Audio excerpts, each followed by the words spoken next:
Salmo de número 23.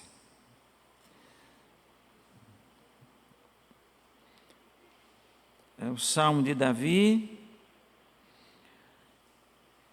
que tem como título A Felicidade de Termos o Senhor como nosso pastor. Nós vamos fazer a leitura que diz assim: o Senhor é meu pastor, nada me faltará. Deitar-me faz em verdes pastos, guia-me mansamente às águas tranquilas, refrigera minha alma, por amor do seu nome. Ainda que eu andasse pelo vale da sombra da morte, não temeria mal algum, porque tu estás comigo. A tua vara e o teu cajado me consolam. Preparas uma mesa perante mim, na presença dos meus inimigos. Unge a minha cabeça com óleo e o meu cálice transborda. Certamente que a bondade e a misericórdia me seguirão todos os dias da minha vida e habitarei na casa do Senhor para sempre. Amém? Maravilha. Meus prezados irmãos, nós vamos meditar neste salmo, que é uma poesia, e ele inicia dizendo o seguinte: o Senhor é meu pastor. Essa expressão, o Senhor é meu pastor, ela surgiu dos pastores que cuidavam das ovelhas. E então Davi, ele, como era pastor de ovelhas, ele, como rei de Israel, ele chega para o Senhor e, com um gesto de humildade, ele diz a Deus: o Senhor é o meu pastor. Assim como ele cuidava das ovelhas, agora ele se coloca numa posição humilde para Deus, dizendo que Deus seria o seu pastor. O pastor de ovelhas, ele tem a obrigação de conduzir as ovelhas, orientá-las para onde elas devem ir e também alimentar. Mesmo assim, é o pastor de uma igreja, o pastor que foi constituído por Deus para cuidar das pessoas. Ele tem o dever de alimentar com a palavra e de orientar as pessoas o caminho que eles devem andar. Tanto lá, no caso das ovelhas, haviam ovelhas rebeldes, como também na igreja, na congregação, cuidando do rebanho de Deus. Também existe ovelhas, existe irmãos que são um pouco rebeldes e muitas vezes não querem seguir a orientação do pastor. O pastor é aquela pessoa que ora, que busca, que se dedica para orientar as pessoas o caminho que deve andar. Não só isso, mas amar, cuidar. E como eu estava dizendo, assim como lá nas ovelhas, tinha umas que são rebeldes, também aqui, também na congregação existe. Talvez a gente possa começar a dizer: olha, eu não quero seguir a orientação dos homens, mas eu quero seguir a orientação de Deus. Este conceito, às vezes, pode dar certo, mas pode dar errado. Nós precisamos sempre de ouvir alguém. A gente precisa sempre de uma orientação. E por isso é que existe o pastor para cuidar do rebanho. E Davi, ele continua no Salmo dizendo: nada me faltará. Essa expressão, ele diz que não vai faltar, porque ele estava naturalmente pensando assim, ele como pastor das ovelhas, não deixava faltar nada, assim também Deus não vai deixar faltar nada para nós. E o que não falta para nós? O que não falta de Deus para você hoje? O que não falta para mim hoje? Não falta de Deus amor, bondade, misericórdia, perdão, longanimidade, confiança. Não falta. Deus, ele não falha. Nós falhamos, mas ele não falha. Às vezes nós encontramos pessoas que levam este nada nos faltará para a questão financeira, para os bens materiais. Eu não posso duvidar de que Deus, ele realmente é o provedor, se a nossa fé é capaz de confiarmos em Deus e que nada financeiramente venha nos faltar. Eu creio nisso aí, não está errado, mas eu estou me referindo ao lado da bondade de Deus e do amor e da misericórdia. Não falta.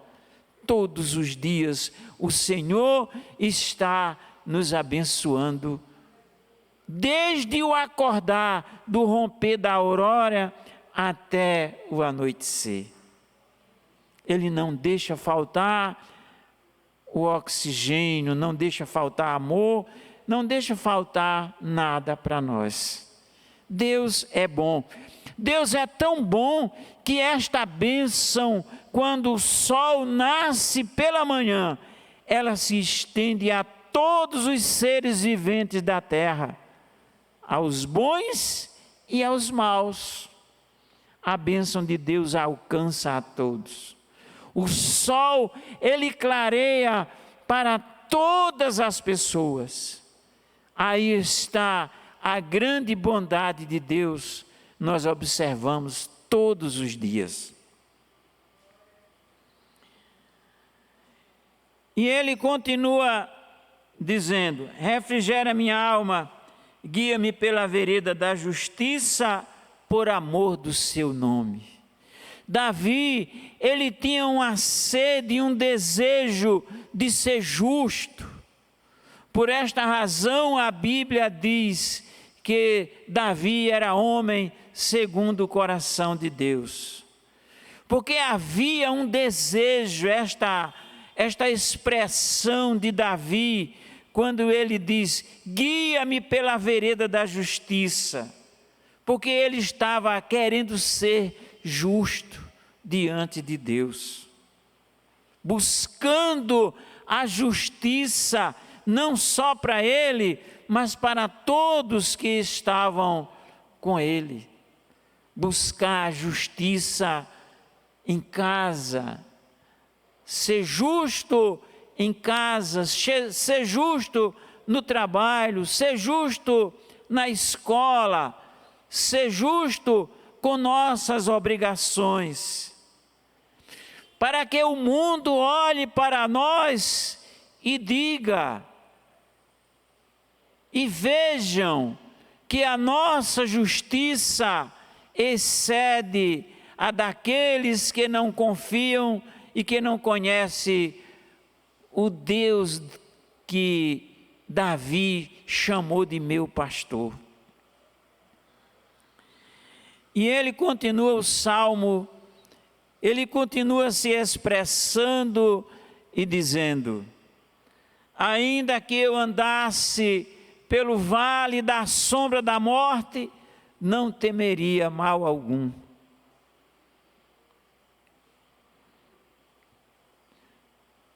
Porque tu estás comigo, a tua vara e o teu cajado me consolam. A sombra da morte. Parece esta expressão, a sombra da morte, não ser um lugar, mas ser uma circunstância da vida. A morte, a sombra da morte, é uma coisa que quando chega é algo que muitas vezes nos deixam preocupados.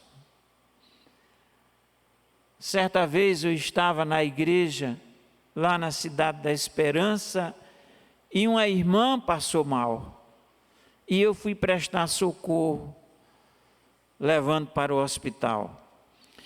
E aquela irmã, ela viu a sombra da morte se aproximando. E ela fez uma oração, se despedindo deste mundo, pedindo perdão a Deus e se entregando para partir para a eternidade. Esta oração que aquela irmã fez nunca vai sair da minha mente, porque ela estava vendo ali a sombra da morte. Parece que a morte, ela começa a nos avisar, a dar uns avisos. Quando é que a morte avisa? Sim, a morte avisa. Quando ela avisa? Avisa quando os cabelos começam a ficar brancos. Tu não tem cabelo branco ainda, né, pastor? Bem pouquinho. Quando chegam os netos? Já chegou os avisos aí. Quando chegam os netos, é um aviso. Quando a pessoa começa a ficar com as pernas meio sem força, é um aviso. E ele vai avisando, parece que essa morte, esses avisos, essa sombra que hoje está longe, ela vem se aproximando. Eu já vi a sombra da morte bem de perto. E eu sofri um acidente e por um erro lá do profissional, eu passei mal em casa, né? O meu pulmão encheu de sangue, porque estava com sangramento. E quando eu cheguei no hospital, eu passei mal em casa e no hospital aí foi pior. E aí eu comecei a sombra da morte se aproximou de mim.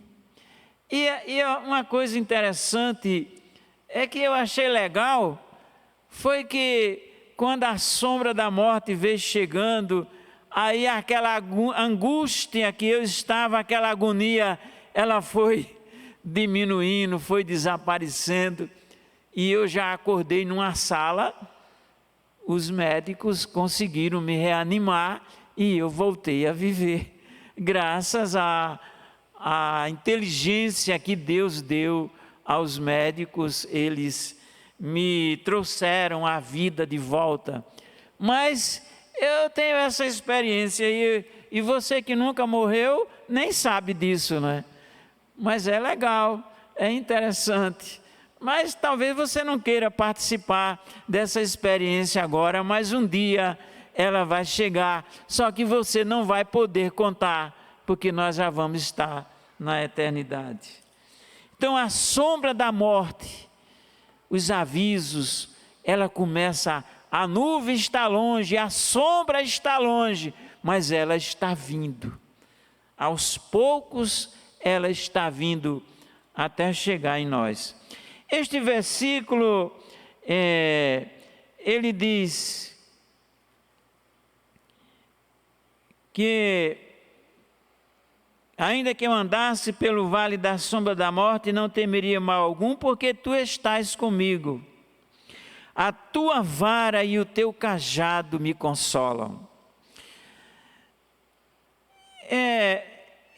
Às vezes, eu fico pensando que quando a gente elogia alguém, quando a gente dá uma palavra, agradece, elogia uma pessoa por uma coisa que ele fez, então isso é muito bom. Mas quando a gente é repreendido por algo de errado que a gente fez, nós não gostamos, principalmente quando chegamos à idade adulta. Às vezes a gente não acha bom ser chamado a atenção. E o pastor da igreja, ele nos chama a atenção de uma maneira muito educada. Ele começa a ler as cartas, as doutrinas, a exortação, mas ele fala de uma maneira geral. Mas quando alguém é repreendido pessoalmente, é muito difícil as pessoas aceitarem isto. Mas Davi, ele está dizendo aqui no Salmo, ele está dizendo a Deus: Senhor, eu tanto fico alegre quando sou repreendido, como fico alegre quando sou abençoado. Não é fácil essas duas coisas a gente conciliar e reconhecer quando alguém erra, ser chamado a atenção e a pessoa agradecer pela orientação recebida. Mas esta é a função do pastor. E às vezes nós precisamos estar bem atentos à palavra, para quando formos chamados à atenção através da leitura e da pregação da palavra de Deus. Precisamos estar prestando atenção quando aquela palavra está sendo direcionada para mim. E eu preciso entender uma coisa, é que eu sempre preciso melhorar. Às vezes nós estamos distante da realidade das coisas de Deus. Precisamos nos aproximarmos mais. Sempre nós estamos precisando aproximarmos mais de Deus. E é isto que Davi estava se expressando neste momento. Eu quero estar mais próximo. Por isso eu me alegro. Eu sou feliz quando o Senhor me repreende.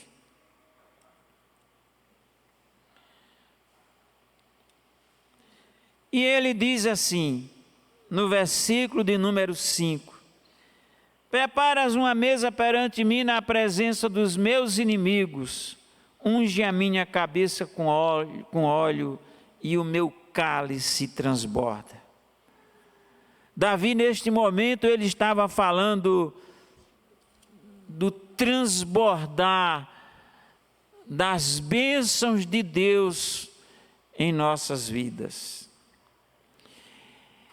Quando Deus, ele resolve abençoar alguém, ele transforma.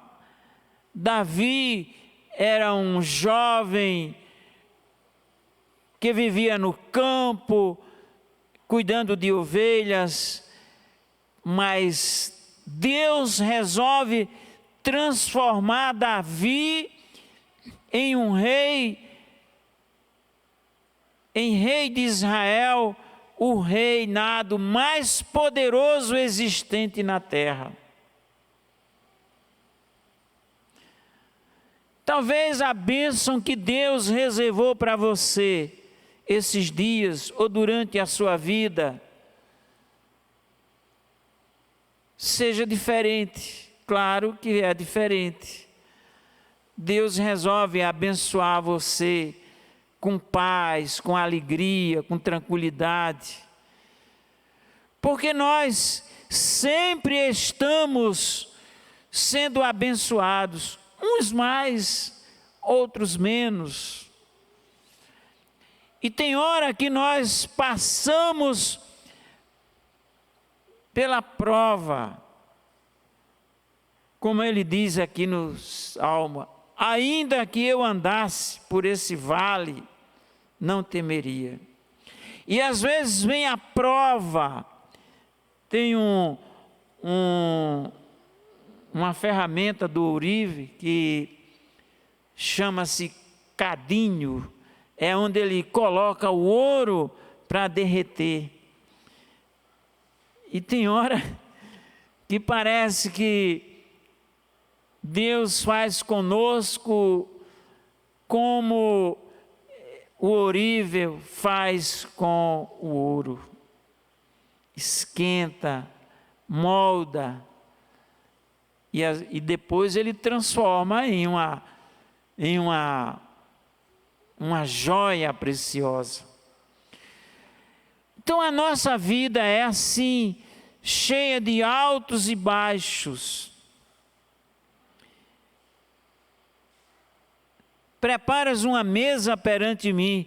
Davi estava pedindo a Deus algo que ele exaltasse ele diante de seus inimigos, para que o mundo e aquelas pessoas vissem o quanto Deus o amava. Ele estava querendo enaltecer o nome de Deus. Olha, Senhor, prepara uma mesa, me exalta diante dos meus inimigos, para que eles vejam a tua bênção sobre a minha pessoa. Às vezes é necessário fazer isto, sabe, irmãos?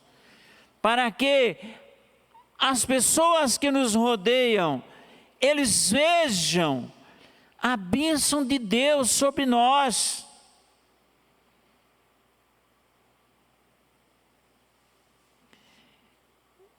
A vida do crente é uma vida diferente. É uma vida de oração, de busca, de obediência a Deus. Uma vida de cordeiro. Certa vez, sendo filho de agricultor, eu resolvi criar ovelhas. Eu criava tanto ovelhas como criava bode também. Mas havia uma diferença muito grande. No dia que a gente precisava vacinar os animais, no dia das ovelhas era um silêncio.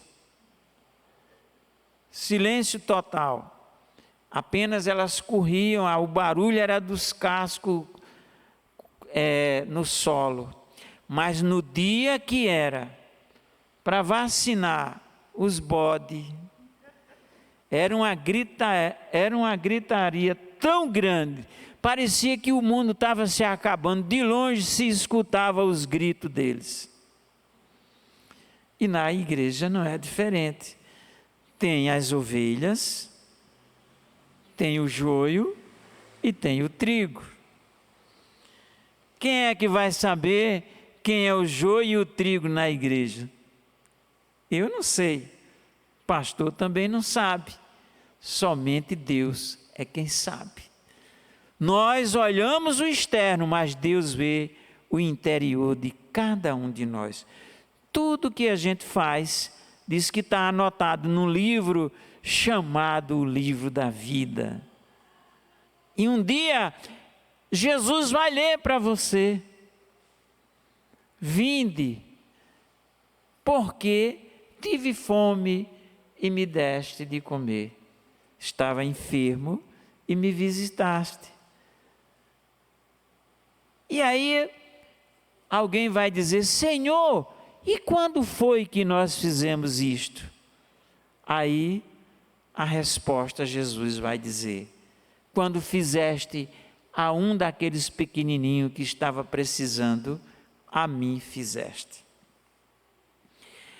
Então ele continua o salmo no versículo de número 6, dizendo: certamente que a bondade e a misericórdia me seguirão todos os dias da minha vida. Olha, irmãos, se não fosse a misericórdia de Deus, a gente era consumido, era queimado.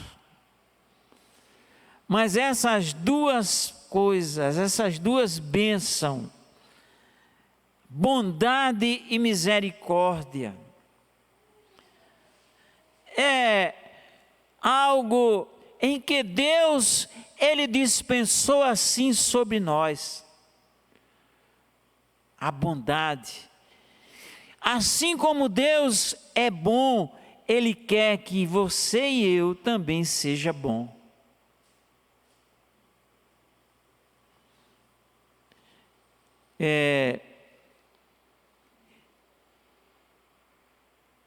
Geralmente as pessoas boas, elas são humildes. E uma vez eu perguntei à minha esposa, ela está ali escutando, e eu disse, Senhor, eu perguntei a ela, eu disse: eu sou humilde? Eu estava lendo, sabe?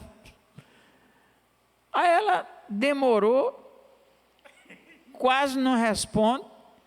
Aí disse: mas pela demora eu fiquei desconfiado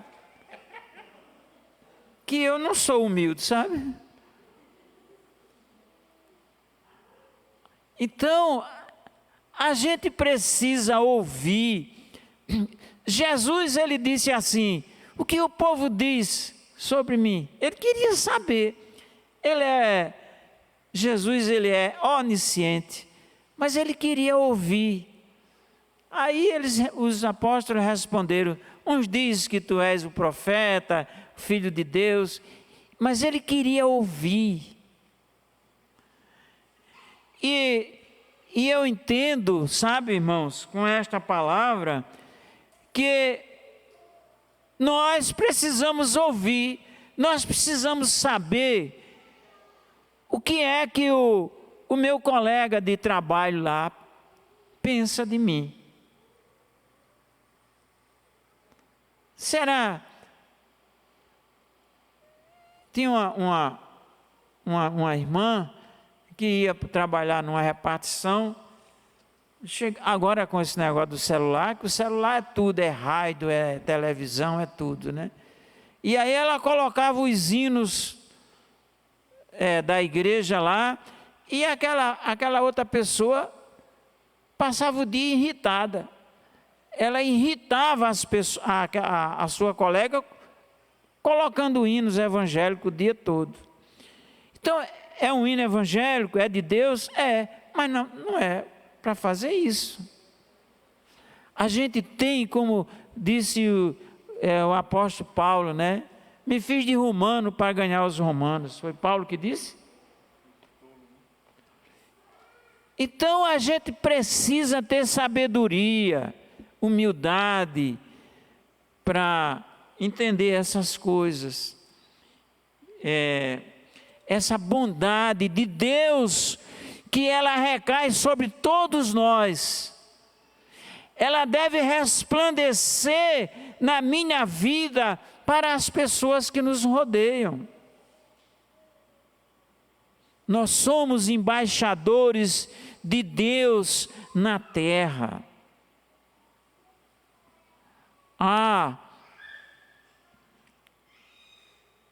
É difícil? Não é fácil, mas é impossível? Não é impossível. Talvez a gente, meditando neste salmo hoje, possamos pensar, talvez você que está me ouvindo, com esses pensamentos do rei Davi, ele demonstra neste salmo ser uma pessoa humilde, capaz de seguir a orientação do pastor. Às vezes tem pessoas que, quando recebem um cargo assim, ele se torna importante, mas isso não aconteceu com Davi. Ele continuou sendo aquela pessoa que Deus sempre viu, ele não mudou. Se nós formos se olharmos o Antigo Testamento, quantas vezes você vai ver a expressão, e o rei fulano fez mal aos olhos de Deus? Quase todos os reis de Israel,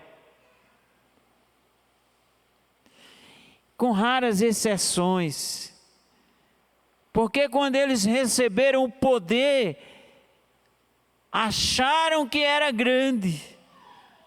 Mas, irmãos, nós não somos nada diante de Deus.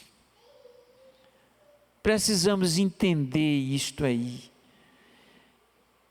Talvez a gente se preocupe com outras coisas, mas muitas vezes não estamos preocupados em que essa bondade de Deus, através de você, ela possa refletir neste mundo mal. Por isso Jesus disse lá no Sermão da Montanha: vós sois o sal da terra e a luz do mundo. É isso. Precisamos entender a responsabilidade que temos, não só de falar, mas também de ser.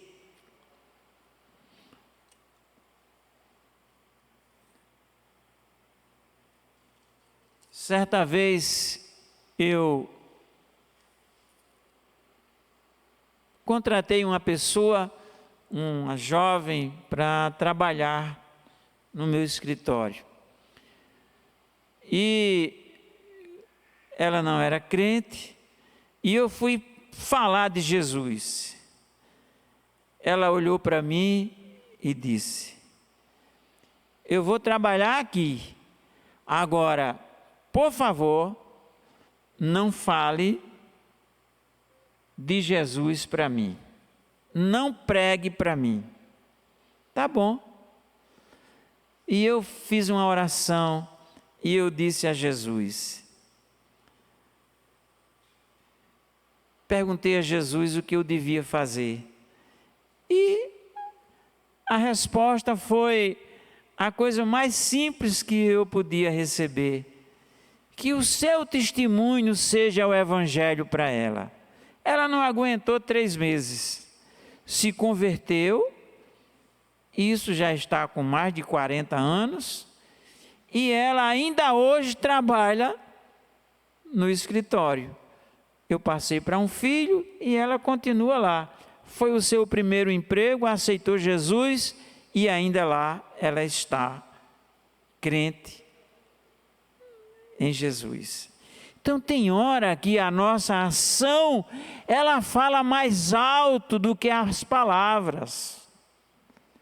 Nós estamos vivendo um momento em que parece que os teólogos no Brasil, que é onde eu escuto, é uma boca só.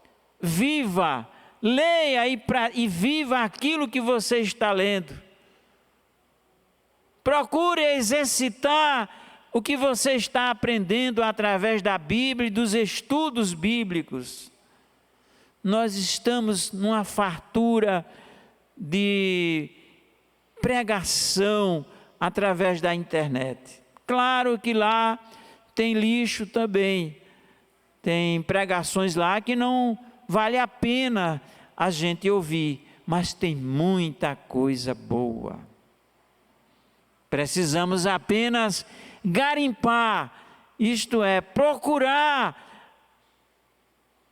o bom, a mensagem de Deus que está no meio desse enorme mundo da internet. Então, irmãos, que a bondade de Deus possa clarear a minha vida e que ela resplandeça diante daqueles que não conhecem Cristo.